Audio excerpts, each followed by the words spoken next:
O cheiro de morte chegou antes do amanhecer. Na fazenda do coronel Inácio Rabelo, os urubus já faziam a ronda no céu, desenhando círculos cada vez menores, como se soubessem que o banquete estava servido. No terreiro, sob o sol escaldante do sertão da Bahia, um corpo jazia abandonado. Antônio Baiano, trabalhador honesto de 32 anos, pai de 4 filhos pequenos, estava ali há 3 dias, morto, esquecido, negado até do direito sagrado de voltar para a terra. Os tiros que o mataram ainda ecoavam na memória de quem viu. 3 balas certeiras no peito, executadas friamente pelos capangas do coronel. Tudo por causa de 3 miseráveis mil-réis de dívida. 3 mil réis. O preço de 2 sacos de farinha. O valor de uma semana de trabalho duro debaixo do sol que rachava a terra. Mas não foi a morte que chocou o sertão inteiro. Foi o que veio depois. O coronel Inácio, sentado na varanda da Casa Grande, com um copo de cachaça na mão e um sorriso de escárnio no rosto, deu a ordem que congelou o sangue de todos os presentes. Esse corpo fica aí. Ninguém enterra. Quem tentar, leva bala também. A mãe de Antônio, Dona Josefa, uma mulher de 60 anos curvada pelo trabalho e pelo sofrimento, se arrastou de joelhos até o portão da fazenda. Implorou, chorou, pediu clemência apenas para dar sepultura cristã ao filho. Os capangas a empurraram de volta, rindo da dor dela, enquanto o coronel observava tudo como quem assiste a um espetáculo. E foi assim, meu povo, que durante 3 dias e 3 noites, o corpo de Antônio Baiano ficou exposto ao relento. Os urubus desceram, a carne apodreceu, o fedor se espalhou, e a mãe dele assistiu tudo de longe, rezando e chorando, impedida de tocar no próprio filho morto. Mas o coronel Inácio não sabia de uma coisa. Antônio tinha um primo que andava armado, que conhecia a justiça pela ponta da peixeira e que fazia parte do bando mais temido do sertão. O primo dele era Zé Baiano, cangaceiro de Lampião. E quando Zé Baiano soube do que tinha acontecido, o sertão inteiro tremeu. Porque quem conhece Zé Baiano sabe que esse cabra não perdoava nada, absolutamente nada. Ô gente, meu povo, antes de eu contar o resto dessa história de arrepiar o couro, vamos fazer um trato aqui? Dá uma curtida nesse vídeo para ajudar esse contador de causo a seguir trazendo as lendas verdadeiras do cangaço. É rapidinho, é de graça e faz toda a diferença para que mais gente conheça essas histórias do nosso sertão brabo. E se inscreve aí no canal, viu? Aperta no sininho que todo dia tem causo novo, com sangue, coragem e justiça do jeito que só o sertão sabe fazer. Agora bora lá, que a história tá pegando fogo e Zé Baiano já tá afiando a peixeira. Quem conhece sertão sabe que as coisas nunca são fáceis por aqui. A terra é dura, o sol não tem piedade e a vida de um homem pobre vale menos que a de um boi. Mas tem uma coisa que o sertão não aceita, não perdoa, não esquece: a falta de respeito com os mortos. Antônio Baiano era um homem simples, trabalhava de sol a sol na roça, plantando milho e feijão numa terra que mais parecia pedra. Tinha as mãos calejadas, o rosto marcado pelo sol e o coração limpo como água de nascente. Nunca tinha feito mal a ninguém. Pagava suas contas quando podia, dividia a última farinha com os vizinhos necessitados e criava os 4 filhos com o suor do próprio rosto. Mas a desgraça bateu na porta dele quando a seca veio mais forte que o normal. A plantação secou, o milho não nasceu e Antônio ficou devendo 3 mil réis ao coronel Inácio Rabelo, dono de quase toda a terra daquela região. 3 mil réis, uma ninharia para quem tinha dinheiro, uma fortuna para quem não tinha nada. Antônio foi até a fazenda do coronel numa tarde de quinta-feira. Levou o chapéu na mão, a cabeça baixa e pediu mais um tempo para pagar. Disse que a próxima colheita seria melhor, que ia trabalhar dobrado, que não ia faltar com a palavra. O coronel Inácio estava sentado na varanda, bebendo cachaça e jogando baralho com os capangas. Olhou para Antônio como quem olha para um inseto. Mais um tempo, riu o coronel mostrando os dentes podres. Tu acha que eu sou banco, é, cabra? Acha que dou esmola? Não é esmola não, coronel, respondeu Antônio com a voz tremendo. É só mais um mês. Eu juro que pago. O coronel cuspiu no chão e se levantou. Era um homem gordo, de barriga grande e olhos pequenos, que pareciam duas pedras pretas encravadas na cara. Desceu os degraus da varanda devagar, se aproximando de Antônio. Sabe o que acontece com quem me deve e não paga? Perguntou ele, com a voz baixa e ameaçadora. Antônio engoliu seco. Conhecia as histórias. Todo mundo no sertão conhecia. O coronel Inácio não perdoava dívida, nunca perdoou. Mas Antônio tinha esperança, aquela esperança boba do homem bom que acha que a bondade sempre vence. Eu vou pagar, coronel. Pela alma da minha mãe, eu vou pagar. O coronel deu um sorriso torto. Virou para um dos capangas e fez um gesto com a cabeça. O capanga, um homem alto e magro como um espantalho, sacou o revólver. Capitu, disse o coronel com a voz fria. Esse cabra aqui tá me devendo 3.000 réis e acha que pode enrolar. Mostra para ele o que acontece com quem enrola o coronel Inácio Rabelo. Antônio nem teve tempo de correr. O primeiro tiro pegou no peito dele, jogando o corpo para trás. O segundo tiro veio logo em seguida e o terceiro acabou com qualquer chance de vida. Antônio caiu no chão do terreiro, com os olhos ainda abertos, olhando para o céu azul do sertão, como se perguntasse a Deus por que tinha que ser assim. O coronel cuspiu em cima do corpo e voltou para a varanda. Deixa aí, ordenou ele, sentando na cadeira de novo. Ninguém toca. Quero que todo mundo veja o que acontece com quem me deve. E foi assim, meu povo, que começou a tragédia. Dona Josefa, mãe de Antônio, chegou correndo quando ouviu os tiros. Ela morava numa casinha de taipa, a meia légua dali.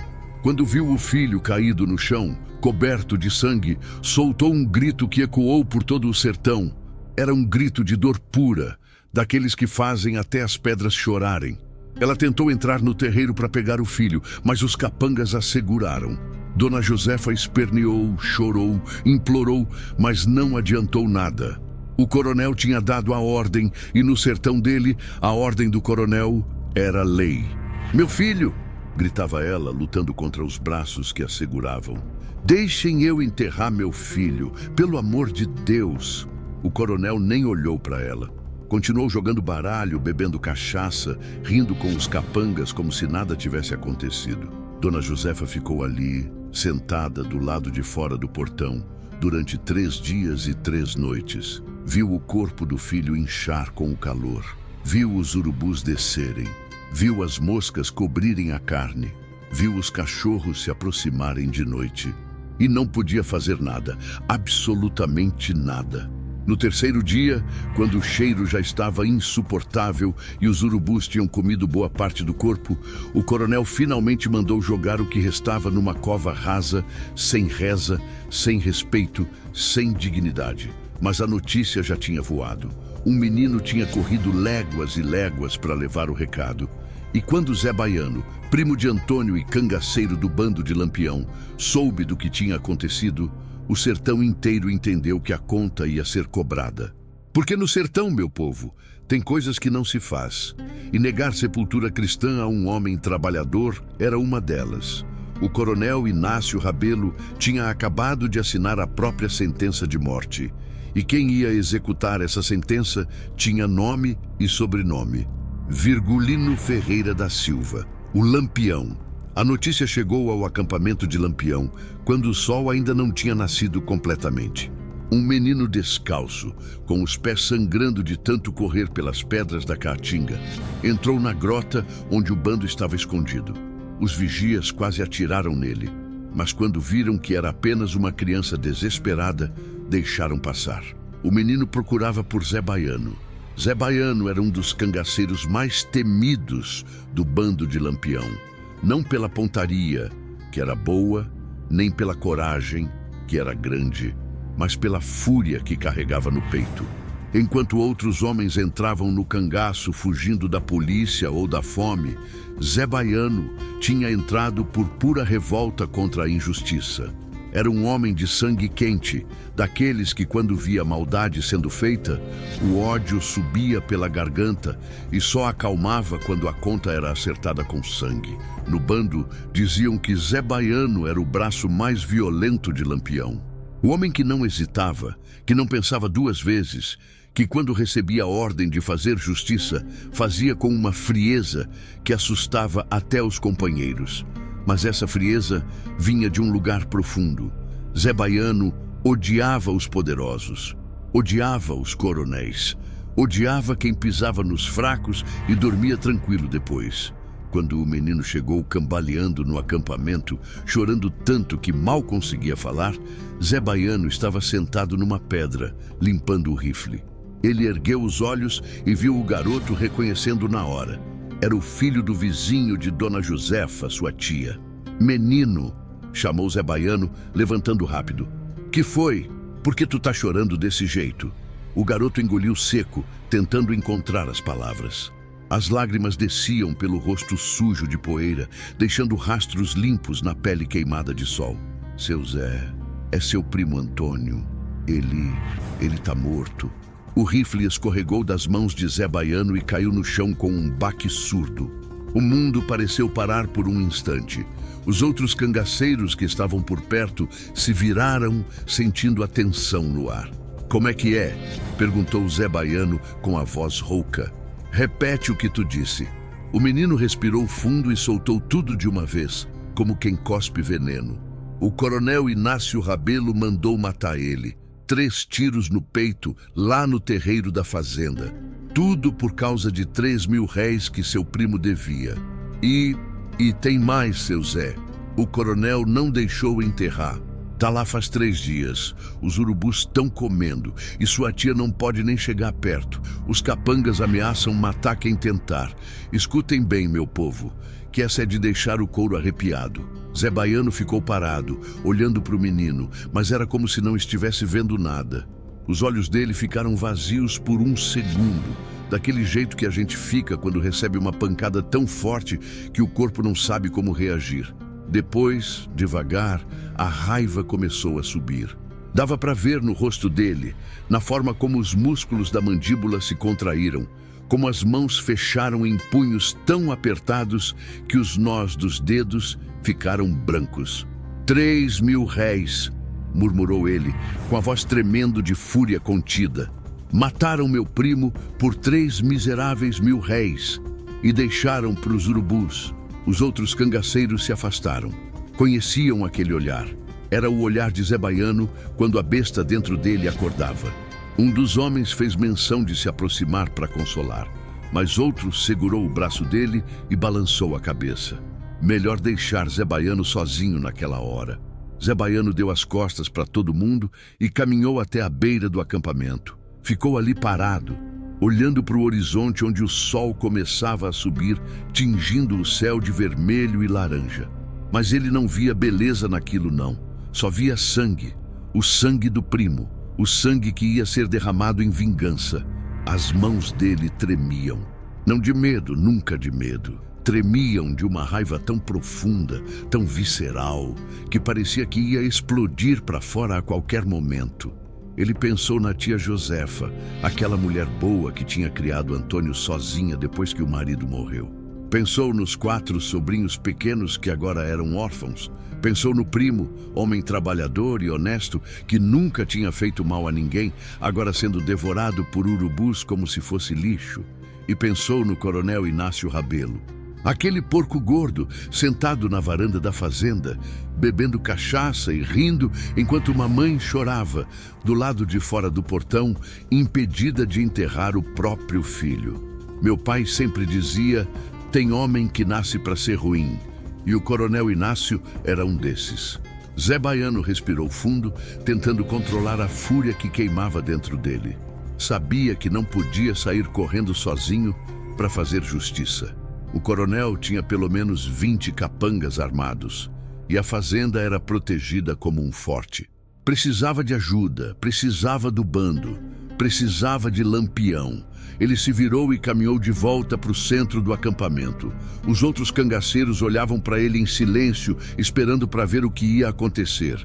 Zé Baiano passou direto por eles, indo em direção à parte mais afastada da grota, onde Lampião tinha armado seu acampamento particular com Maria Bonita. Lampião estava sentado numa pedra lisa, afiando a peixeira. O som do metal contra a pedra ecoava pela grota, um som baixo e constante que deixava qualquer um nervoso. Maria Bonita estava do lado dele, costurando um rasgão numa camisa. Os dois eram assim, sempre juntos, sempre fazendo as coisas do dia a dia, mas sempre atentos a tudo que acontecia ao redor. Quando viram Zé Baiano se aproximando com aquela cara fechada, aquele jeito de quem carrega o peso do mundo nos ombros, os dois pararam o que estavam fazendo. Lampião ergueu os olhos devagar, estudando o rosto do cangaceiro. Ele conhecia seus homens, conhecia cada um deles como se fossem seus filhos, e sabia reconhecer dor quando via.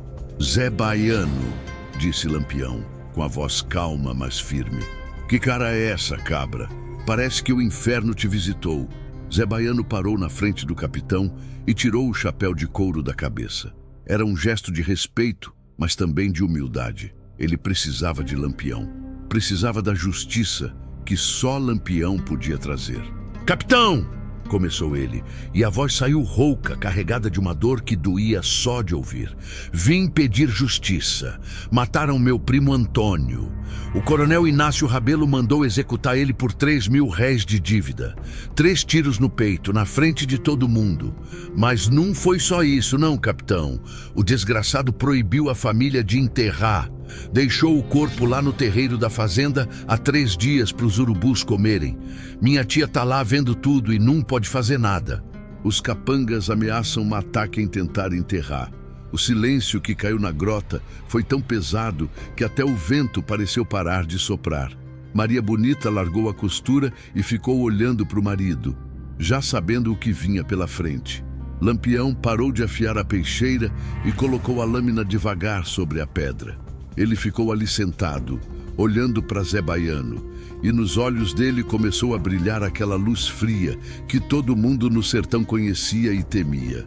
3.000 réis, repetiu Lampião com a voz baixa e perigosa. Matou um homem trabalhador por 3.000 réis e deixou para os urubus. É, capitão, confirmou Zé Baiano. E meu primo não era bandido, não. Era homem de bem. Trabalhava na roça, criava os filhos, nunca fez mal a ninguém. A única coisa que ele fez foi ficar devendo porque a seca matou a plantação. Lampião levantou devagar. Ele não era um homem alto, mas quando ficava em pé daquele jeito, com os ombros retos e o queixo erguido, parecia crescer 3 palmos. A presença dele dominava qualquer lugar. Maria Bonita também se levantou, ficando ao lado do marido, porque sabia que decisões grandes estavam prestes a serem tomadas. Zé Baiano, disse Lampião, colocando a mão no ombro do cangaceiro. Seu primo vai ser enterrado com a dignidade que merece, com reza, com respeito, com tudo que um cristão tem direito. E o coronel Inácio Rabelo, esse desgraçado, vai pagar caro por essa covardia, muito caro. Zé Baiano sentiu os olhos arderem, não de fraqueza, mas de gratidão. Ele sabia que quando Lampião dava a palavra era cumprida. Não importava quantos capangas o coronel tivesse, não importava quantas armas. Lampião tinha falado, e no sertão, a palavra de Lampião valia mais que lei de governo. Maria Bonita deu um passo à frente e tocou no braço do marido. Ela tinha aquele jeito dela, de mulher que pensava antes de agir, que via os perigos que os homens não viam por causa da raiva. Virgulino, disse ela, usando o nome de batismo dele, coisa que só fazia quando a conversa era séria. Esse coronel é protegido do governo, tem amizade com juiz, com delegado, com gente grande. Se tu mexer com ele, a polícia vai vir com tudo em cima de nós. Lampião olhou para a mulher dele e sorriu. Mas não era sorriso de alegria não, meu povo. Era aquele sorriso perigoso, de quem já tinha tomado a decisão e não ia voltar atrás nem que o céu caísse. Maria, respondeu ele com a voz firme. Desde quando eu tenho medo de polícia ou de governo? Esse coronel desrespeitou o sagrado. Negou sepultura cristã para um homem trabalhador. No sertão, até cachorro quando morre merece um buraco na terra. Esse Inácio Rabelo vai aprender que tem certas coisas que nem dinheiro nem poder protegem. Vai aprender que mexer com a família dos meus homens é mexer comigo, e quem mexe comigo, paga. Ele se virou para Zé Baiano e quando falou, a voz dele ecoou pela grota inteira, fazendo todos os cangaceiros pararem para escutar. Zé Baiano, reúne os homens. Vamos pagar uma visita ao coronel Inácio Rabelo. E quando eu digo visita, tu sabe muito bem o que eu quero dizer. Zé Baiano sentiu o coração disparar. Não de medo, de alívio, de expectativa. A justiça ia ser feita. Finalmente a justiça ia ser feita. Ele colocou o chapéu de volta na cabeça, fez uma mesura respeitosa para o capitão e para Maria Bonita e saiu andando rápido pelo acampamento gritando: "Cabras, reúnam tudo! Peguem as armas, as cartucheiras, os cavalos. Lampião vai acertar as contas." O acampamento inteiro explodiu em movimento. Homens se levantaram de onde estavam dormindo, pegaram seus rifles, suas peixeiras, suas pistolas. Passaram as cartucheiras nos ombros, ajeitaram os chapéus de couro, verificaram as munições. Todos sabiam o que significava quando Lampião mandava se preparar daquele jeito. Significava guerra, significava sangue, significava justiça. Maria Bonita ficou olhando o marido por mais um instante. Ela conhecia aquele olhar. Era o olhar de quando Lampião se transformava no que o sertão inteiro temia. O rei do cangaço, o homem que não perdoava, o justiceiro implacável. "Tem volta, Virgulino?" perguntou ela baixinho. "Não", respondeu Lampião, pegando o rifle e verificando se estava carregado. "Não tem volta. Esse coronel cruzou a linha e agora vai pagar." Ele começou a caminhar em direção aos homens que se reuniam, mas parou e olhou para trás, para os olhos de Maria Bonita. "Fica aqui com as mulheres. Isso aqui vai ficar feio." Maria Bonita balançou a cabeça. "Eu vou. Se é para fazer justiça, eu vou também. Esse tipo de covardia mexe comigo tanto quanto mexe contigo." Lampião sorriu, dessa vez com carinho genuíno. Aquela mulher era diferente de todas as outras. Não tinha medo, não recuava. Quando decidia alguma coisa, ia até o fim. "Então pega teu rifle", disse ele, "e vem, mas fica perto de mim." Os dois caminharam juntos até onde os cangaceiros estavam reunidos. Eram 25 homens, todos armados até os dentes, todos com aquele olhar faminto de quem estava pronto para a guerra. Zé Baiano estava na frente com o rifle na mão e a peixeira na cintura, os olhos brilhando de expectativa e sede de vingança. Lampião subiu numa pedra grande para que todos pudessem vê-lo. O sol da manhã batia nas costas dele, criando uma sombra comprida no chão. Quando ele ergueu a mão, todos fizeram silêncio. "Cabras", começou ele com a voz forte que todos conheciam. "Mataram o primo de Zé Baiano, um homem de bem, trabalhador, pai de família. Mataram por 3.000 réis e deixaram o corpo para os urubus. A mãe dele está há 3 dias tentando enterrar o filho e não pode. O coronel que fez isso acha que pode fazer o que quer porque tem dinheiro e poder. Acha que pode desrespeitar os mortos, humilhar as famílias e não vai acontecer nada."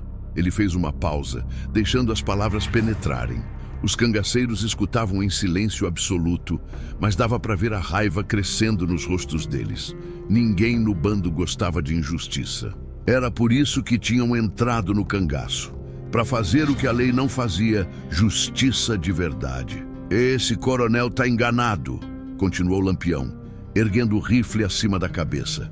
"Hoje ele vai aprender que no sertão, quem nega sepultura para os mortos vai conhecer a terra ainda vivo. Vamos lá mostrar para ele o que acontece quando se mexe com a família dos meus homens. Vamos mostrar que Lampião não esquece e não perdoa." Um grito coletivo ecoou pela grota. Os cangaceiros ergueram suas armas, batendo os rifles contra as pedras, fazendo barulho como trovão. Era o grito de guerra, o aviso para o sertão de que a justiça estava a caminho. Lampião desceu da pedra e caminhou até o cavalo dele. Maria Bonita já estava montada no dela, com o rifle atravessado no colo. Zé Baiano montou também, ao lado do capitão, com os olhos fixos no horizonte, já imaginando o que ia fazer quando chegasse na fazenda do coronel. O bando começou a cavalgar, saindo da grota em fila indiana, como uma cobra venenosa se desenrolando para dar o bote. O som dos cascos dos cavalos contra as pedras era como tambores de guerra, anunciando a tempestade que estava chegando. Enquanto cavalgavam pelo sertão, sob o sol que começava a esquentar, Lampião olhou para o céu e pensou no pobre Antônio Baiano, cujo corpo ainda estava sendo devorado pelos urubus. Pensou na mãe dele, chorando sem poder fazer nada. Pensou em todas as injustiças que tinha visto na vida, em todos os poderosos que pisavam nos fracos e achavam que nunca iam pagar. E aí ele olhou para frente, para os homens que cavalgavam com ele, e sentiu aquela certeza no peito, a certeza de que estava fazendo certo, a certeza de que mesmo que o mundo inteiro dissesse que ele era bandido, ele sabia a verdade, era um justiceiro. E hoje, mais uma vez, a justiça ia ser feita. Como meu avô dizia, quando o sertão chora, Lampião escuta. E quando Lampião escuta, o inferno abre as portas para receber os culpados. O coronel Inácio Rabelo não sabia ainda, mas seus últimos dias tinham começado. A cavalgada foi longa e silenciosa. 25 cavalos cortando a caatinga, levantando poeira vermelha que subia para o céu como fumaça de guerra. Os cangaceiros iam em fila com Lampião na frente, Maria Bonita logo atrás e Zé Baiano ao lado do capitão. Ninguém falava. Só o barulho dos cascos contra as pedras e o vento assobiando entre os mandacaros quebrava o silêncio. O sol subia devagar, esquentando o sertão como sempre fazia, sem piedade, sem perdão. Mas naquele dia, parecia que até o sol sabia que algo de grave ia acontecer. O céu estava limpo demais, azul demais, como se estivesse segurando a respiração, esperando para ver o sangue correr. Lampião cavalgava com os olhos fixos no horizonte. A mente dele trabalhava rápido, planejando cada passo, cada movimento. Ele conhecia a fazenda do coronel Inácio Rabelo. Já tinha passado por aquelas terras antes, observando de longe, guardando informações que um dia poderiam ser úteis. E esse dia tinha chegado. A fazenda ficava no alto de um morro baixo, cercada por um muro de pedra que não era muito alto, mas que dava certa proteção. Tinha uma casa grande de 2 andares, com varandas largas e telhado de telha vermelha. Ao redor da casa principal, havia 3 casas menores, onde moravam os capangas, um curral grande com gado, um paiol e o terreiro onde o corpo de Antônio Baiano ainda estava. Prestem atenção no que vou contar, que essa parte é de arrepiar. Lampião sabia que não podia simplesmente atacar de frente. O coronel tinha muitos homens armados e uma batalha aberta custaria vidas do seu bando. Ele precisava ser esperto, precisava usar a surpresa como arma. Quando o sol estava quase no meio do céu, Lampião ergueu a mão, fazendo sinal para todos pararem. Estavam a menos de meia légua da fazenda, escondidos atrás de uma formação de pedras grandes que davam boa cobertura. Dali, dava para ver a fazenda no topo do morro, as paredes brancas da casa grande brilhando sob o sol. Os cangaceiros desmontaram em silêncio. Lampião chamou os homens mais experientes para perto dele. Zé Baiano, Sabonete, Moderno, Diferente e Curió. Maria Bonita também se aproximou, porque naquele bando ela não era só a mulher de Lampião. Era conselheira, era estrategista, era guerreira. Escutem bem, disse Lampião, desenhando no chão com um graveto. A fazenda tem 3 entradas. O portão principal, aqui na frente. Uma passagem lateral para o curral, aqui do lado esquerdo. E uma porta dos fundos na cozinha, aqui atrás. Os capangas do coronel ficam nas casas menores, espalhados. Durante o dia, Sempre tem pelo menos 4 homens de guarda. 2 no portão principal, 1 no curral, 1 circulando. Zé Baiano se agachou ao lado de Lampião, olhando o desenho no chão com atenção. A raiva ainda queimava nos olhos dele, mas agora era uma raiva fria, controlada, direcionada. "Quantos homens o coronel tem, capitão?" perguntou Sabonete, um cangaceiro baixo e forte com cicatriz no rosto. "Uns 20, 25, respondeu Lampião. "Mas nem todos são valentes. Metade é capanga de aluguel, daqueles que correm quando veem sangue de verdade. O problema são os 5, 6 homens de confiança do coronel. Esses são matadores de verdade." Maria Bonita tocou no ombro do marido. "E o corpo do Antônio?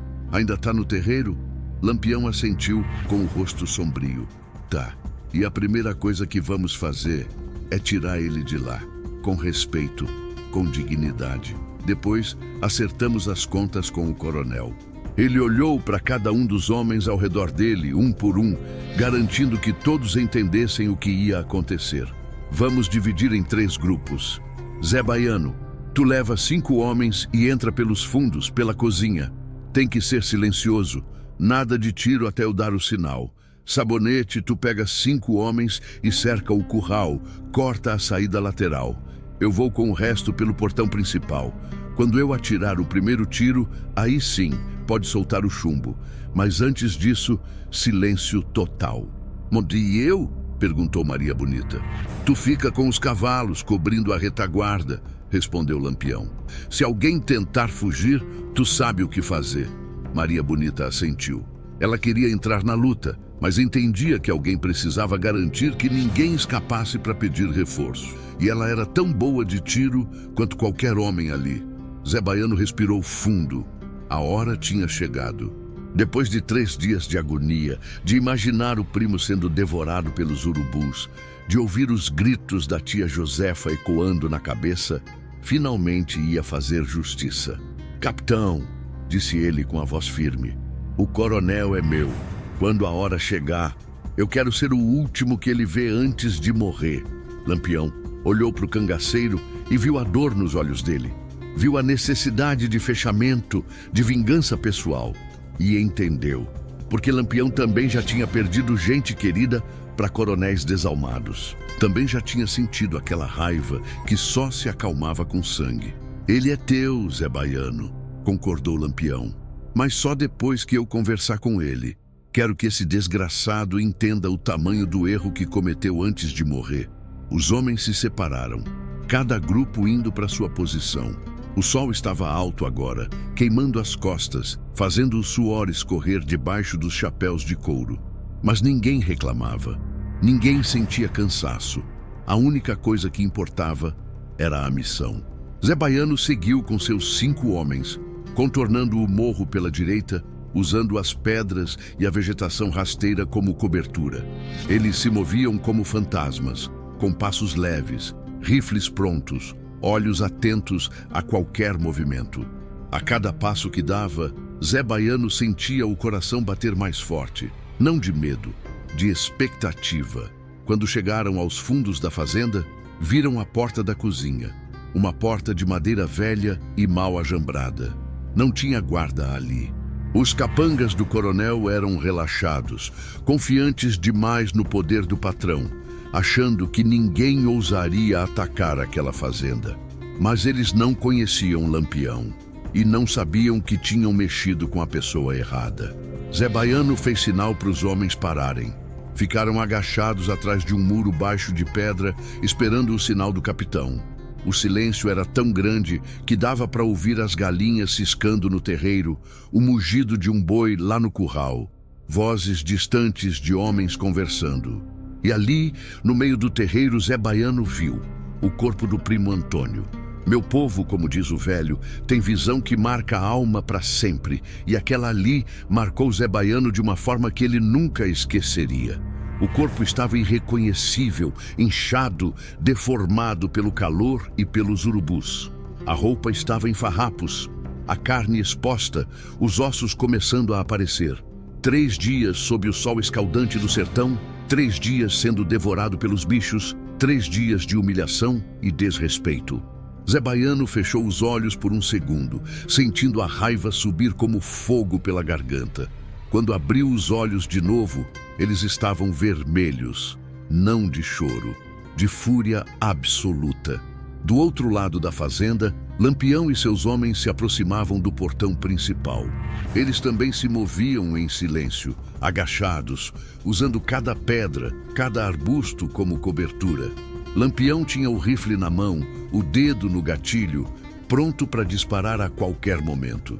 No portão, 2 guardas conversavam despreocupados. Um deles fumava um cigarro de palha, o rifle apoiado na parede. O outro estava sentado numa cadeira com o chapéu cobrindo o rosto, quase dormindo.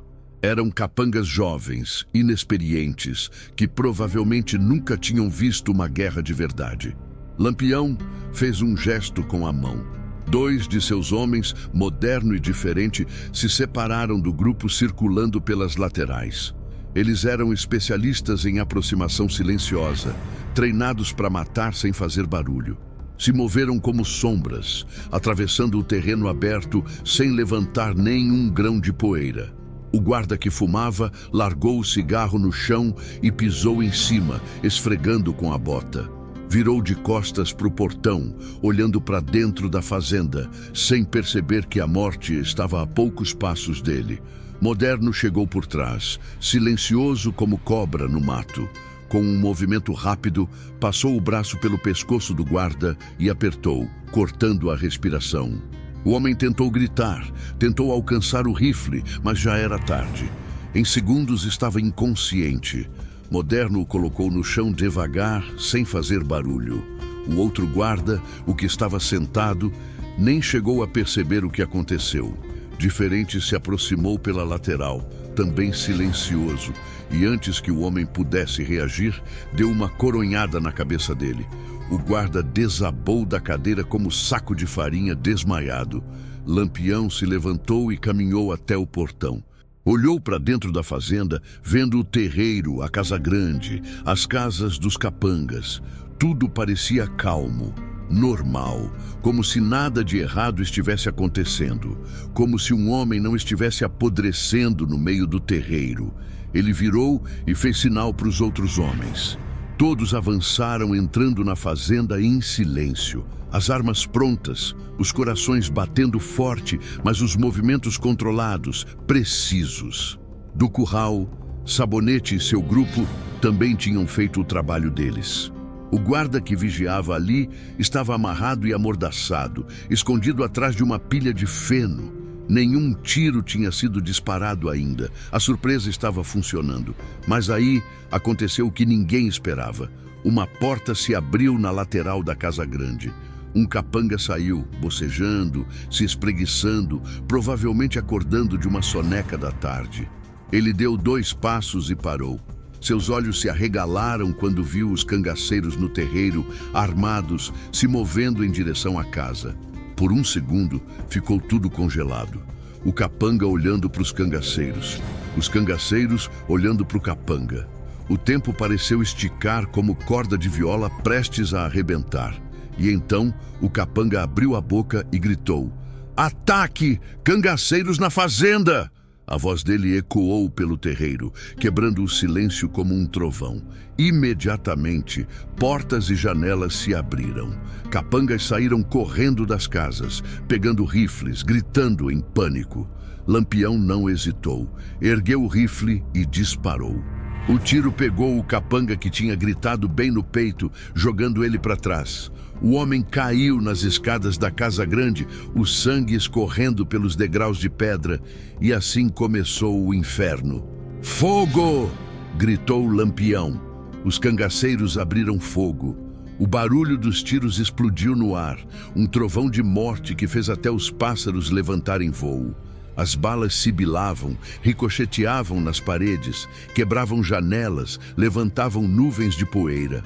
Os capangas do coronel tentaram reagir, disparando de volta, mas estavam desorganizados, surpresos, em pânico. Um deles saiu correndo de uma casa, tentando alcançar a cobertura do curral, mas foi atingido em plena corrida. caiu rolando, o rifle escapando das mãos. Zé Baiano e seu grupo entraram pela cozinha exatamente quando os tiros começaram. Pegaram os capangas que estavam dentro da casa completamente de surpresa. 2 deles tentaram alcançar as armas, mas Zé Baiano foi mais rápido. Disparou 2 vezes, certeiro, frio. Os homens caíram antes mesmo de tocar nos rifles. "Busquem o coronel!" gritou Zé Baiano para os homens dele. "Não deixem ele escapar!" O confronto era brutal, rápido, mortal. Os cangaceiros de Lampião eram guerreiros experientes, treinados em dezenas de batalhas. Os capangas do coronel eram apenas homens armados, acostumados a aterrorizar camponeses desarmados, mas que nunca tinham enfrentado guerreiros de verdade. A diferença ficou clara em minutos. Lampião avançava pelo terreiro como uma força da natureza, disparando, recarregando, disparando de novo. Cada tiro dele era certeiro, cada movimento calculado. Ele não desperdiçava munição, não errava. Era como se tivesse nascido com um rifle nas mãos. Maria Bonita, da posição dela nos fundos, viu 3 capangas tentando fugir pelos cavalos. Ela ergueu o rifle, mirou com calma e disparou. 1, 2, 3 tiros. 3 homens caindo. Ela recarregou sem pressa, os olhos frios, as mãos firmes. No meio do caos, Zé Baiano corria pela casa grande, abrindo portas, subindo escadas, procurando. Ele sabia que o coronel estava ali em algum lugar, escondido como o covarde que era, e ia encontrar, custasse o que custasse. Uma porta se abriu de repente. Um capanga grande, forte como um touro, pulou de dentro, tentando acertar Zé Baiano com a coronha do rifle. Zé Baiano desviou por pouco, sentindo o vento da coronhada passando perto da cabeça. Reagiu na mesma hora, puxando a peixeira da cintura. O aço brilhou sob a luz que entrava pela janela. O capanga tentou disparar, mas Zé Baiano foi mais rápido. A peixeira entrou no estômago do homem, subiu até o peito. O capanga soltou um grito abafado, os olhos se arregalando, as mãos largando o rifle. Zé Baiano puxou a lâmina de volta e o homem desabou no chão, já sem vida. Ele nem parou para olhar. Continuou subindo, pulando os degraus de 2 em 2, com o coração disparado, com a certeza de que estava perto. Muito perto. Lá embaixo, no terreiro, o confronto já estava terminando. Dos 20 e tantos capangas do coronel, mais da metade estava morta. Os outros tinham fugido ou se rendido. O chão estava coberto de sangue, de corpos, de armas abandonadas. A fumaça dos tiros subia para o céu, misturando com a poeira vermelha. Lampião caminhou até o centro do terreiro, onde o corpo de Antônio Baiano ainda jazia. Ele parou ali, olhando para o corpo desfigurado, e sentiu uma tristeza profunda, misturada com a raiva. Aquilo não era jeito de tratar nenhum ser humano. Aquilo era crueldade pura. "Moderno", chamou ele. "Pega um lençol limpo. Vamos cobrir esse homem com respeito." Moderno correu até a casa grande e voltou com um lençol branco. Com cuidado, com reverência, eles cobriram o corpo de Antônio. Lampião tirou o chapéu e baixou a cabeça por um momento, fazendo uma oração silenciosa. Os outros cangaceiros fizeram o mesmo. E foi nesse silêncio respeitoso que um grito veio de dentro da casa grande. "Capitão, achei ele, achei o coronel!" Era a voz de Zé Baiano. E tinha tanto triunfo nela, tanta satisfação sombria, que todos souberam que a parte mais importante da justiça estava prestes a ser feita. Lampião colocou o chapéu de volta na cabeça e caminhou em direção à casa, subindo os degraus manchados de sangue. Os outros cangaceiros o seguiram. Maria Bonita também se aproximou, deixando a posição dela, sabendo que o perigo já tinha passado. Lá dentro, no segundo andar da casa grande, num quarto grande com móveis caros e paredes decoradas, Zé Baiano tinha encontrado o coronel Inácio Rabelo. O homem estava escondido debaixo da cama, como criança com medo de trovão. Zé Baiano o arrastou para fora pelos pés, sem piedade, sem cuidado. O coronel gritava, implorava, oferecia dinheiro, oferecia terras, oferecia tudo que tinha. Mas Zé Baiano não queria nada disso, só queria justiça. Quando Lampião entrou no quarto, o coronel Inácio Rabelo estava de joelhos no chão, com Zé Baiano apontando o rifle para a cabeça dele. O homem era grande, gordo, com barriga proeminente e rosto suado de medo. Os olhos dele iam de Lampião para Zé Baiano, implorando silenciosamente por misericórdia que não ia receber. "Coronel Inácio Rabelo", disse Lampião com a voz fria e calma, mais assustadora que qualquer grito. Chegou a hora de pagar suas contas. O coronel tentou falar, mas a voz saiu num guincho patético. "Lampião, eu tenho dinheiro, muito dinheiro. Posso pagar o que vocês quiserem. Posso." "Cala a boca", cortou Zé Baiano, empurrando o cano do rifle contra a testa do coronel. "Tu acha que é isso que a gente quer? Dinheiro? Dinheiro sujo de sangue?" O coronel começou a chorar. Lágrimas e suor escorriam pelo rosto gordo. As mãos dele tremiam. Lampião deu um passo à frente, olhando o coronel de cima, com todo o desprezo que um homem pode sentir por outro. "Tu matou o primo do Zé Baiano por 3.000 réis. E não foi só isso. Deixou o corpo dele para os urubus, proibiu a família de enterrar, humilhou uma mãe que só queria dar sepultura cristã para o filho. Tu acha que um homem que faz isso merece viver?" O coronel balançou a cabeça desesperadamente. Eu estava bêbado. Não sabia o que estava fazendo. Por favor, tenho família." "Antônio também tinha família", disse Zé Baiano, com a voz tremendo de raiva contida.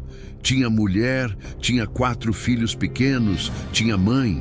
E tu não pensou neles quando mandou matar ele. Não pensou quando deixou o corpo dele para os urubus." Lampião olhou para Zé Baiano e assentiu. Era hora da justiça ser feita. Mas antes que qualquer coisa acontecesse, Lampião falou mais uma vez, com aquela voz que ecoava pela casa inteira. "No sertão, coronel, quem nega sepultura para os mortos vai conhecer a terra ainda vivo. E é isso que tu vai fazer agora. Vai conhecer a terra, por dentro e por fora." O coronel abriu a boca para gritar, mas o grito nunca saiu. O grito do coronel morreu na garganta antes mesmo de nascer. Zé Baiano puxou o gatilho. O tiro ecoou pela casa grande como trovão de tempestade, sacudindo as paredes, fazendo os quadros caírem, espalhando o cheiro de pólvora pelo ar pesado. O coronel Inácio Rabelo caiu de costas, os olhos arregalados de surpresa, a boca ainda aberta, tentando gritar por uma misericórdia que nunca chegaria. Mas Zé Baiano não parou. O ódio de 3 dias, 3 noites, 3 eternidades de sofrimento queimava no peito dele como brasa viva. Ele deu um passo à frente e disparou de novo. E de novo. E de novo. Cada tiro era uma resposta, um pela morte do primo, outro pela humilhação da tia Josefa, outro pelos 4 órfãos que nunca mais veriam o pai. E o último era pelos urubus que devoraram a carne de um homem honesto, enquanto um desgraçado bebia cachaça e ria. Quando o tambor do revólver ficou vazio, só o silêncio e a fumaça restaram no quarto. O corpo do coronel Inácio Rabelo estava caído no chão, imóvel, com os olhos vazios, olhando para o teto como se procurasse por Deus. Mas Deus não estava ali, não para ele. Lampião colocou a mão no ombro de Zé Baiano. O cangaceiro tremia, não de medo, nunca de medo.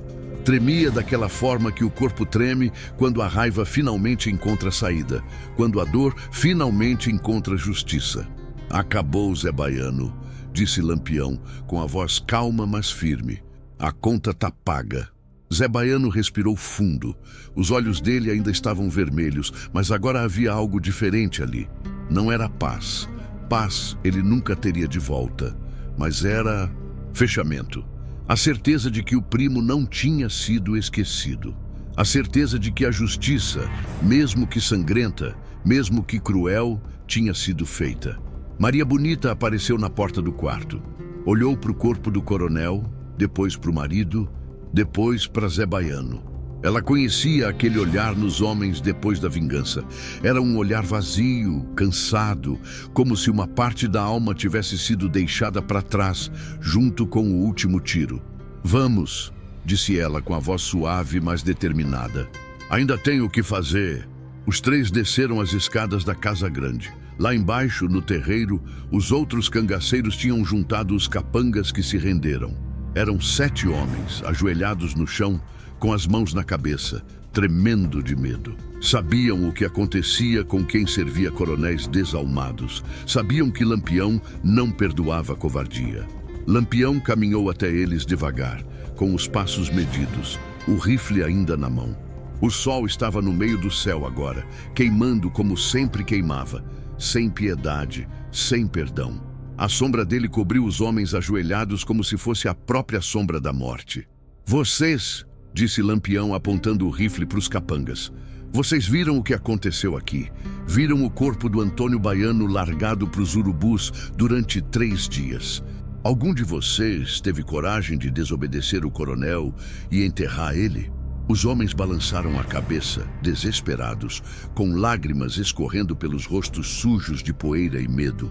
Nós só obedecíamos ordens, Capitão Lampião. Gaguejou um deles, um homem magro com cicatriz no rosto. O coronel mandava, nós fazíamos. Era assim que funcionava. Era assim que funcionava, repetiu Lampião com a voz fria. Vocês obedeciam ordens. Ordens de deixar um homem apodrecendo no sol. Ordens de empurrar uma mãe que só queria enterrar o filho. Ordens de rir da dor alheia. Ele fez uma pausa, deixando o silêncio pesar. Os cangaceiros ao redor observavam, esperando para ver o que o capitão ia decidir. Maria Bonita ficou de pé ao lado do marido, com o rifle na mão, os olhos atentos. Mas eu não sou como o coronel de vocês, continuou Lampião. Eu não mato quem não merece. Vocês são capangas de aluguel, cabras fracos que vendem a consciência por um prato de comida. Não valem a bala que ia gastar com vocês. Os homens suspiraram de alívio, achando que iam ser poupados, mas Lampião ergueu a mão, cortando qualquer esperança. Mas vocês vão fazer uma coisa, vão enterrar o Antônio Baiano, com respeito, com dignidade, com reza, e depois vão espalhar a notícia por todo o sertão do que aconteceu aqui. Vão contar que o coronel Inácio Rabelo morreu porque desrespeitou os mortos. Vão contar que Lampião não perdoa a covardia. E vão contar que no sertão, até o último homem merece voltar para a terra de onde veio? Sim, capitão, responderam os homens em coro, com a voz tremendo de gratidão por ainda estarem vivos.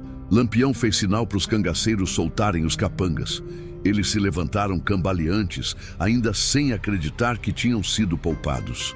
Moderno e diferente, trouxeram pás e picaretas, jogando no chão na frente dos homens. Cavem, ordenou Lampião. E cavem fundo. Esse homem merece descanso depois do que passou. Os capangas pegaram as ferramentas e começaram a cavar ali mesmo, no meio do terreiro. O sol queimava, o suor escorria, mas ninguém reclamou. Sabiam que estavam com sorte de ainda poder suar, de ainda poder respirar. Enquanto isso, Zé Baiano caminhou até onde o corpo do primo Antônio estava coberto com um lençol branco. Ajoelhou ao lado, com cuidado, com reverência. Tocou no lençol e fechou os olhos por um momento, rezando baixinho, pedindo perdão por não ter chegado antes, agradecendo por poder ao menos dar sepultura digna agora. Dona Josefa, que tinha ficado esperando do lado de fora do portão durante todo o confronto, finalmente entrou. Quando viu o sobrinho ajoelhado ao lado do corpo do filho, soltou um grito que ecoou por todo o sertão. Era um grito diferente do que tinha dado 3 dias atrás. Não era mais desespero puro. Era alívio, misturado com dor, gratidão misturada com tristeza. Ela correu cambaleante até o corpo, caindo de joelhos ao lado de Zé Baiano. As mãos trêmulas tocaram o lençol, acariciando como se ainda pudesse sentir o filho por baixo. Antônio, meu filho, chorava ela com a voz quebrada. Finalmente vou te dar o descanso que merece. Zé Baiano abraçou a tia, deixando ela chorar no ombro dele. Eram lágrimas de luto, sim, mas também de justiça. O primo não tinha sido vingado apenas com sangue. Tinha sido vingado com dignidade restaurada. Lampião se aproximou, tirando o chapéu em sinal de respeito. Maria Bonita fez o mesmo. Um por um, Todos os cangaceiros tiraram os chapéus, ficando ali em silêncio, prestando homenagem a um homem que nunca conheceram, mas que representava tudo pelo que lutavam: o direito de ser tratado como ser humano, mesmo depois da morte. Quando a cova ficou pronta, os capangas pararam de cavar. Estavam exaustos, suados, mas havia algo diferente nos rostos deles agora. Talvez fosse vergonha, talvez fosse redenção. Pela primeira vez em muito tempo, estavam fazendo algo certo. Zé Baiano e outros 3 cangaceiros pegaram o corpo de Antônio com cuidado, envolto no lençol branco. Carregaram até a cova, descendo devagar, com respeito, com amor. Dona Josefa seguiu atrás, chorando, mas agora conseguindo ficar de pé sozinha, com a força que vem quando a dignidade é restaurada. Quando o corpo foi colocado na terra, todos fizeram silêncio. Lampião deu um passo à frente e tirou um crucifixo pequeno de dentro da camisa. Era de madeira simples, gasto pelo tempo, mas era tudo que tinha. Colocou-o em cima do corpo. Antônio Baiano, disse ele com a voz forte e clara: tu foi homem de bem, trabalhador honesto, pai de família, e mesmo depois de morto, te negaram o básico respeito que todo cristão merece. Mas hoje, com a graça de Deus e a justiça dos homens, tu volta para a terra de onde vieste. Descansa em paz, irmão. Tua conta tá paga, e quem te fez mal também pagou a dele. Todos responderam: amém. Os capangas começaram a jogar terra sobre o corpo, devagar, com cuidado, como se cada punhado de terra fosse um pedido de perdão. Dona Josefa assistia tudo, com as mãos juntas em oração, os lábios se movendo em rezas silenciosas. Quando a cova estava fechada, Sabonete trouxe 2 tábuas de madeira amarradas em forma de cruz. Fincou na cabeceira da sepultura. Não tinha nome escrito, não tinha data, mas tinha amor, tinha respeito, tinha dignidade. E no sertão, meu povo, isso valia mais que qualquer túmulo de mármore. Lampião colocou a mão no ombro de Dona Josefa. A senhora pode visitar ele quando quiser, disse ele com a voz gentil. Ninguém mais vai incomodar. O dono dessas terras está morto, e os capangas que ficaram sabem que se mexerem com a família do Antônio, vão ter que responder para mim. Dona Josefa pegou a mão de Lampião e beijou com gratidão infinita. Que Deus te abençoe, Lampião, disse ela chorando. Que Deus proteja tu e teus homens. Vocês fizeram o que a lei não fez, fizeram justiça. Lampião sorriu tristemente. Justiça. Aquela palavra que ele tanto ouvia, mas que raramente via sendo feita pelos poderosos. Justiça que ele e o bando tinham que fazer com as próprias mãos, com as próprias armas, com o próprio sangue. Não foi Deus, Dona Josefa, respondeu ele. Foi o sertão, e o sertão nunca esquece. Zé Baiano se aproximou de Lampião. Os olhos dele ainda estavam vermelhos, mas havia algo de paz ali agora. A dor nunca ia embora completamente, mas ao menos não queimava mais como fogo descontrolado. Capitão, disse ele com a voz firme, obrigado por tudo. Lampião assentiu. Não precisa agradecer, Zé Baiano. Tu é meu homem, e quem mexe com meus homens, mexe comigo. Isso o coronel Inácio aprendeu do jeito mais difícil. Maria Bonita deu o sinal. Era hora de ir. A polícia já devia ter sido avisada, e ficar ali seria pedir para ser cercado. Os cangaceiros montaram nos cavalos, verificando armas, ajeitando cartucheiras. Antes de montar, Lampião olhou para trás, para a casa grande onde o corpo do coronel ainda jazia no 2º andar. As janelas quebradas, as paredes marcadas de bala, o sangue escorrendo pelas escadas. Era uma visão de destruição, mas também de justiça. Ele olhou para os capangas que ficaram. Vocês, chamou ele, quando enterrarem o coronel, não façam com respeito. Joguem numa cova rasa, sem cruz, sem reza. Que ele apodreça como deixou o Antônio apodrecer. E se alguém perguntar, digam que foi Lampião quem ordenou. Digam que no sertão, quem nega sepultura para os mortos, não merece sepultura também. Os homens assentiram, tremendo. Iam fazer exatamente como mandado, não por concordarem, mas porque sabiam que desobedecer Lampião era assinar a própria sentença de morte. Lampião montou no cavalo. Maria Bonita já estava montada no dela, ao lado dele, como sempre estava. Zé Baiano montou também, com o rifle atravessado no colo, os olhos fixos no horizonte. O bando começou a cavalgar, saindo da fazenda em fila. O som dos cascos contra a terra era como tambores de guerra que finalmente silenciam, anunciando que a batalha acabou. Enquanto cavalgavam, Lampião olhou para o céu. O sol continuava implacável, queimando, punindo, mas havia nuvens se formando no horizonte. Nuvens escuras, pesadas, prometendo chuva. E no sertão, quando chovia depois de tanta seca, era como se Deus finalmente olhasse para a terra de novo. Como se dissesse que a justiça, mesmo que tardia, mesmo que sangrenta, tinha sido feita. Como meu avô sempre dizia, quando o sertão chora, Lampião escuta. E quando Lampião escuta, o inferno abre as portas para receber os culpados. O coronel Inácio Rabelo tinha cruzado essa porta e nunca mais ia voltar. A cavalgada de volta foi diferente da ida. Os cavalos iam mais devagar, os homens mais silenciosos. Não era cansaço do corpo, não. Era cansaço da alma.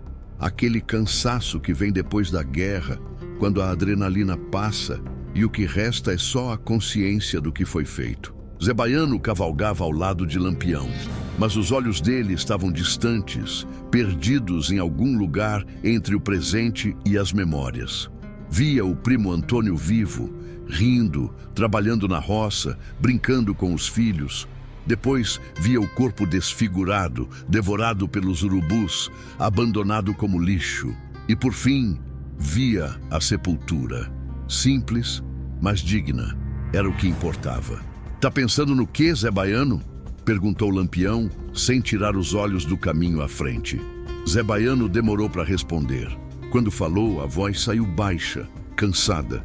"Tô pensando se valeu a pena, capitão. Se matar o coronel trouxe meu primo de volta. Se a vingança realmente cura a dor ou só esconde ela por um tempo." Lampião respirou fundo. Era uma pergunta que ele mesmo já tinha feito 1000 vezes. Uma pergunta que todo cangaceiro fazia em algum momento quando o sangue esfriava e a consciência voltava a falar. "Não trouxe teu primo de volta, não", respondeu Lampião com a honestidade dura que sempre o caracterizava. Não vai curar tua dor também. A dor de perder alguém não tem cura, Zé Baiano. É ferida que fica aberta pro resto da vida. Mas..." Ele fez uma pausa, escolhendo as palavras. "Mas o que fizemos hoje foi só por vingança, foi por respeito. Foi para mostrar que no sertão, mesmo o homem mais pobre, mesmo o mais simples, merece dignidade. E quem tira isso, paga, sempre paga." Maria Bonita, que cavalgava do outro lado de Lampião, entrou na conversa. "E é para isso que existimos, Zé Baiano", disse ela com a voz firme, mas gentil. "A lei não protege o pobre. A polícia não tá nem aí para os trabalhadores. Os coronéis fazem o que querem e dormem tranquilos. Alguém tem que mostrar para eles que não é assim. Que tem consequência, que tem justiça, mesmo que seja justiça de peixeira e bala." Zé Baiano assentiu devagar. Sabia que eles tinham razão. Sabia que se não fosse Lampião e o bando, o coronel Inácio Rabelo ia continuar matando, humilhando, roubando, e nenhum juiz, nenhum delegado ia fazer nada. "Capitão", disse ele, depois de um silêncio longo, "eu quero continuar no bando. Quero continuar fazendo isso. Quero que outros coronéis saibam que se mexerem com o povo, vão ter que responder." Lampião olhou para o cangaceiro e sorriu. Era um sorriso triste, mas também orgulhoso. "Então, bem-vindo de volta, Zé Baiano. Porque o sertão tá cheio de Inácio Rabelo. E enquanto tiver um só, nós vamos estar aqui para acertar as contas." O bando continuou cavalgando até o sol começar a descer no horizonte. Pararam numa grota escondida, cercada de pedras grandes e vegetação espessa. Era um dos esconderijos de Lampião, um lugar que a polícia nunca tinha conseguido encontrar. Desmontaram e começaram a armar o acampamento. As mulheres do bando, que tinham ficado esperando ali, correram para ajudar. Abraçaram os homens, perguntaram se estava tudo bem, prepararam comida e café. Maria Bonita se sentou numa pedra ao lado de Lampião, que limpava o rifle com um pano velho. Ela ficou olhando para o marido em silêncio por um tempo, conhecendo aquele olhar distante que ele tinha depois de cada confronto. "Tu tá bem?" perguntou ela, tocando no braço dele.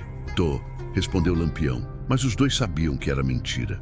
"Virgulino", disse ela, usando o nome de batismo dele, o que sempre fazia quando a conversa era séria. "Até quando vamos fazer isso? Até quando vamos cavalgar de um canto para o outro, matando coronéis, fugindo de polícia, vivendo como bichos do mato?" Lampião parou de limpar o rifle e olhou para a mulher dele. Viu o cansaço nos olhos dela. Não era cansaço físico. Era o cansaço de quem vive sempre correndo, sempre com medo, sempre pronta para a guerra. "Até o dia que o sertão não precisar mais de nós", respondeu ele, com a voz baixa. "Até o dia que a lei proteger o pobre como protege o rico. Até o dia que um homem como Antônio Baiano possa morrer em paz, sem ser devorado por urubus enquanto um coronel ri. E se esse dia nunca chegar..." Lampião sorriu tristemente. "Então vamos cavalgar até o último suspiro, Maria. Porque se a gente parar, quem vai fazer o que a gente faz? Quem vai colocar medo nos poderosos? Quem vai mostrar para o povo que ainda existe justiça, mesmo que seja justiça de chumbo?" Maria Bonita encostou a cabeça no ombro do marido. Sabia que ele estava certo. Sabia que parar não era opção. Mas às vezes, só às vezes, ela sonhava com uma vida diferente. Uma vida onde eles pudessem plantar roça, criar filhos, envelhecer em paz. Mas esse não era o destino deles, e os dois sabiam disso. A noite caiu sobre a grota. O bando se reuniu ao redor da fogueira, comendo, bebendo, contando histórias. Alguns riam, outros ficavam calados, perdidos em pensamentos. Era sempre assim depois de uma missão. A euforia da vitória misturada com o peso das vidas tiradas. Zé Baiano ficou afastado, sentado sozinho numa pedra, olhando para o fogo. Pensava na tia Josefa, que agora podia visitar a sepultura do filho todo dia. Pensava nos 4 sobrinhos órfãos que iam crescer sem pai. Pensava no coronel morto, jogado numa cova rasa como cachorro. E pensava em si mesmo, no homem que tinha se tornado, um homem que matava sem hesitar quando via injustiça, um homem que carregava rifle e peixeira como se fossem extensões do próprio corpo, um homem que nunca mais ia poder voltar para a vida normal. Mas será que algum dia tinha tido vida normal? Será que alguém no sertão tinha? A vida ali sempre foi dura, sempre foi cruel. Talvez ele tivesse apenas aceitado a realidade e escolhido lutar ao invés de se curvar. Um dos cangaceiros, um cabra jovem chamado Zabelê, se aproximou de Zé Baiano e sentou ao lado dele. "Zé", disse ele, oferecendo uma garrafa de cachaça. "Bebe, vai fazer bem." Zé Baiano pegou a garrafa e bebeu um gole longo. A cachaça queimou a garganta, aqueceu o peito, mas não tirou o peso que ele sentia. "Zabelê", disse ele, devolvendo a garrafa. "Tu já matou alguém?" O jovem cangaceiro assentiu. "Já. 3 homens, todos capangas de coronel." "E como foi? Como tu se sentiu depois?" Zabelê ficou em silêncio por um momento pensando. "Senti nada no momento. A raiva era tanta que nem pensei. Mas depois vem aquele aperto no peito. Aquela sensação de que cruzou uma linha que nunca vai poder voltar. Mas aí eu lembro do motivo. Lembro que esses homens matavam, roubavam, estupravam. E aí o aperto passa, porque eu sei que se eu não tivesse matado eles, eles iam continuar fazendo mal." Zé Baiano assentiu. Era exatamente o que sentia. Aquele aperto no peito misturado com a certeza de ter feito o certo. "O capitão diz que a gente não é bandido", continuou Zabelê. "Diz que a gente é justiceiro, que faz o que a lei não faz. E eu acredito nele, Zé Baiano. Acredito que o que a gente faz é necessário, mesmo que seja sujo, mesmo que seja pesado. Eu também acredito, disse Zé Baiano. Só é difícil às vezes carregar essa cruz. Por isso a gente carrega junto, respondeu Zabelê, batendo no ombro do companheiro. Ninguém aqui tá sozinho não. Somos um bando, uma família. E família divide o peso. Os dois ficaram ali sentados em silêncio, olhando para o fogo, cada um perdido nos próprios pensamentos, mas confortados pela presença um do outro. Do outro lado da fogueira, Lampião conversava com os homens mais velhos do bando. Planejavam os próximos passos. Tinham recebido notícia de outro coronel, mais ao sul, que estava expulsando famílias das terras para criar gado. Crianças passando fome, velhos morrendo de frio, sem ter onde morar. Vamos lá semana que vem, disse Lampião, desenhando no chão com um graveto. Mas dessa vez tem que ser esperto. Esse coronel tem conexão com o governador. Se a gente mexer com ele, vai ter polícia vindo de 3 estados. E vamos deixar ele fazer o que quer porque tem conexão? Perguntou Sabonete com indignação. Não, respondeu Lampião firme. Vamos mexer com ele do mesmo jeito, só vamos ser mais cuidadosos. Entra, faz a justiça, sai, sem deixar rastro. Os homens concordaram. Era sempre assim, sempre tinha outro coronel, sempre tinha outra injustiça, sempre tinha outra missão. O trabalho de Lampião nunca acabava. Maria Bonita se levantou e foi até onde as mulheres do bando estavam reunidas. Elas conversavam baixinho, costurando, preparando as roupas para os homens. Eram esposas, irmãs, mães, mulheres fortes que tinham escolhido viver no cangaço ao lado dos homens delas. Uma delas, chamada Dadá, era a mulher de Zabelê. Tinha apenas 18 anos, mas já tinha visto mais violência e morte que muita gente via numa vida inteira. Maria, disse ela, com a voz baixa, até quando vamos viver assim? Até quando nossos homens vão ter que matar para fazer justiça? Maria Bonita suspirou. Era a mesma pergunta que ela mesma fazia. Enquanto for necessário, Dadá. Enquanto os poderosos continuarem pisando nos fracos. Enquanto a lei for só para o rico e a injustiça para o pobre. Mas não cansa? Não dá vontade de parar? De viver em paz? Dá, admitiu Maria Bonita com honestidade. Todo dia dá vontade. Mas aí eu lembro que se a gente parar, quem vai proteger o povo? Quem vai fazer os coronéis pensarem 2 vezes antes de cometer uma covardia? A gente pode não ser muito, Dadá, mas a gente é tudo que essas pessoas têm. As mulheres ficaram em silêncio, digerindo as palavras. Sabiam que Maria Bonita estava certa, sabiam que desistir não era opção. A noite avançou. Um por um, os cangaceiros foram se acomodando para dormir. Alguns em redes amarradas entre as árvores, outros em esteiras no chão. As sentinelas foram posicionadas atentas a qualquer barulho, qualquer movimento. Lampião ficou acordado por mais tempo, olhando para o céu estrelado. Pensava em tudo o que tinha acontecido. Na morte do coronel, na justiça feita, no ciclo interminável de violência que era a vida dele. Às vezes se perguntava se valia a pena, se toda aquela luta, todo aquele sangue, todo aquele sofrimento realmente mudava alguma coisa. Ou se era só um grito de resistência contra um sistema que nunca ia mudar. Mas aí ele lembrava de Dona Josefa, podendo finalmente enterrar o filho. Lembrava das famílias que tinham recuperado suas terras depois que Lampião matou o coronel ladrão. Lembrava das crianças que comiam, porque ele tinha roubado comida dos armazéns dos ricos. E entendia que sim, valia a pena, mesmo que fosse só uma gota no oceano, mesmo que fosse só um pequeno alívio no meio de tanta dor. Valia a pena. Porque no final das contas, meu povo, o que resta pra gente além de lutar, além de resistir, além de mostrar que não vamos nos curvar, não vamos aceitar, não vamos ficar calados? Lampião era muitas coisas. Bandido para os governadores, herói para o povo, assassino para a polícia, lenda para o sertão. Mas acima de tudo ele era a voz de quem não tinha voz.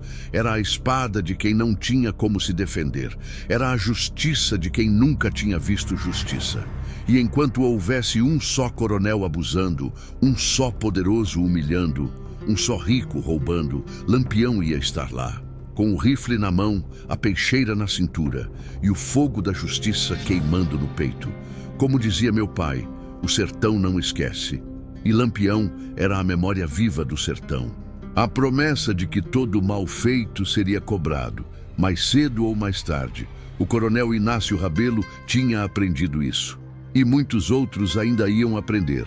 Porque no sertão a conta sempre fecha. Sempre.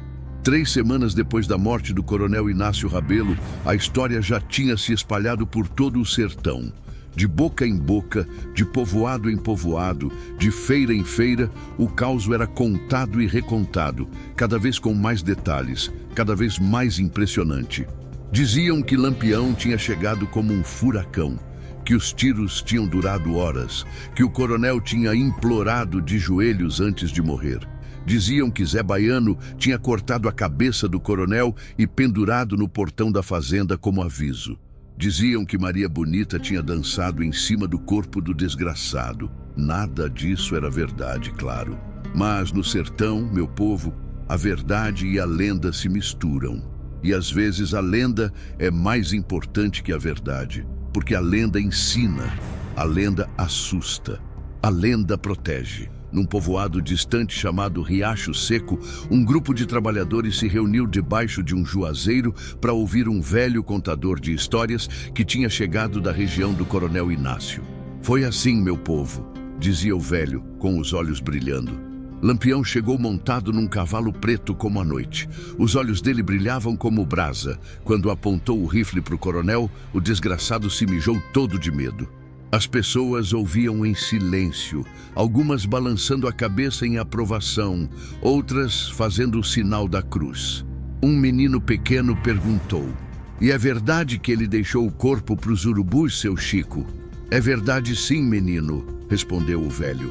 "Deixou o coronel do mesmo jeito que o coronel tinha deixado o pobre do Antônio Baiano. Olho por olho, dente por dente, justiça pura."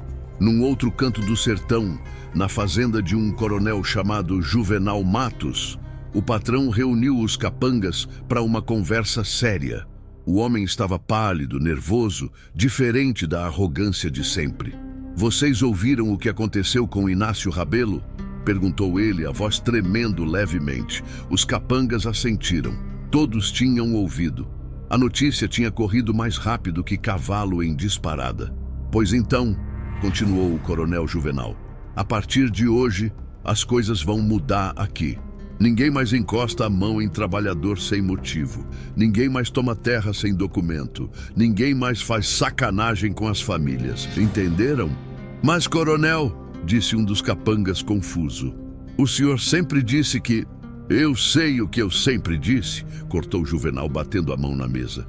"Mas Inácio Rabelo também dizia as mesmas coisas. E agora tá morto, comido por urubu. Eu não quero esse fim. Então vamos tratar o povo direito. Lampião tá de olho." E assim era em toda parte. Coronéis, que antes dormiam tranquilos depois de cometer as piores barbaridades, agora acordavam no meio da noite com qualquer barulho, achando que era Lampião chegando. Capangas que antes chicoteavam trabalhadores sem dó, agora pensavam 2 vezes antes de levantar a mão. O medo tinha mudado de lado, e isso, meu povo, era revolucionário. Enquanto isso, no acampamento de Lampião, a vida seguia seu ritmo normal. Os homens limpavam armas, as mulheres cozinhavam, as crianças do bando brincavam entre as pedras. Era uma vida dura, sempre em movimento, sempre em perigo. Mas era a vida que tinham escolhido. Zé Baiano estava diferente.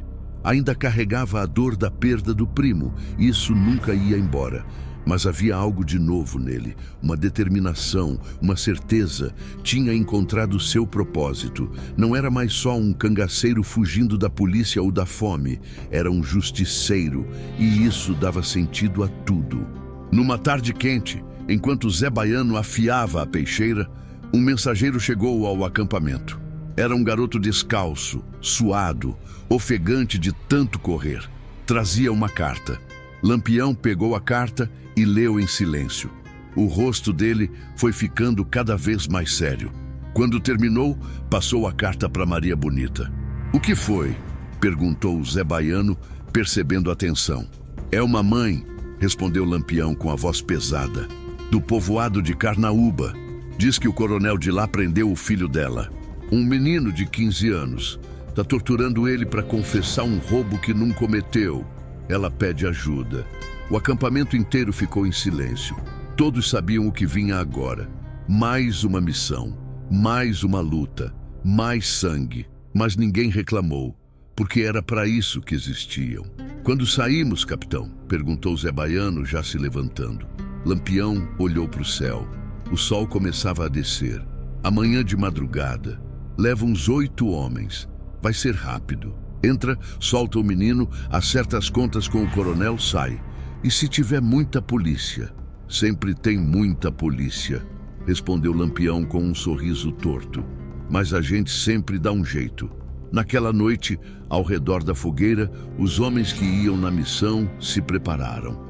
Verificaram munição, afiaram facas, ajustaram as cartucheiras. Cada um no seu silêncio, no seu ritual. Sabiam que talvez alguns não voltassem, mas isso fazia parte. Zé Baiano se sentou afastado, olhando para o fogo. Pensava no menino de 15 anos, preso, torturado, pagando por um crime que não cometeu. Como o primo Antônio tinha pagado por uma dívida miserável. Como tantos outros pagavam todo dia no sertão. Simplesmente porque eram pobres, porque eram fracos, porque não tinham ninguém para defender. Mas esse menino tinha. Tinha Lampião, tinha o bando. Tinha a justiça que vinha montada e armada. Maria Bonita se aproximou de Zé Baiano e sentou ao lado dele. "Tu mudou, Zé", disse ela, observando o rosto do cangaceiro. "Desde aquele dia na fazenda do coronel Inácio, tu é outro homem." "Mudei?" perguntou Zé Baiano, surpreso. "Mudou?"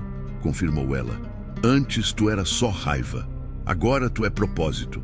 Entendeu por que a gente faz o que faz. Entendeu que não é só vingança, é justiça, é proteção, é dar voz a quem não tem." Zé Baiano ficou em silêncio por um momento, pensando nas palavras dela. "Tem razão", disse ele finalmente. "Quando matei o coronel, achei que ia sentir alívio. Achei que a raiva ia embora, mas não foi assim. A raiva continua, mas agora ela tem direção. Tem sentido. E enquanto tiver mãe chorando por filho preso injustamente, enquanto tiver trabalhador sendo humilhado, enquanto tiver coronel achando que pode fazer o que quer, a raiva vai continuar. E eu vou usar ela para fazer o que é certo." Maria Bonita sorriu. Era exatamente assim que ela mesma pensava. Era assim que Lampião pensava. Era assim que todo cangaceiro de verdade pensava.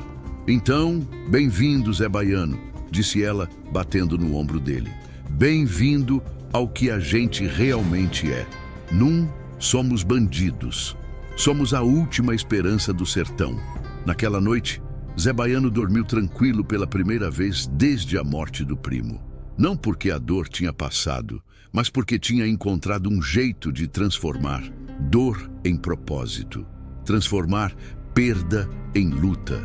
Transformar raiva em justiça. E quando acordou de madrugada, montou no cavalo com os outros homens, o rifle na mão, o coração firme, pronto para mais uma missão. Porque no sertão, meu povo, a luta nunca acaba. Sempre tem mais um coronel para enfrentar. Sempre tem mais uma injustiça para corrigir. Sempre tem mais uma mãe chorando, mais um filho preso, mais um pai morto. Mas enquanto Lampião e seus homens estivessem vivos, enquanto tivessem força para montar e pólvora para disparar, essa mãe não ia chorar sozinha. Esse filho não ia apodrecer na prisão.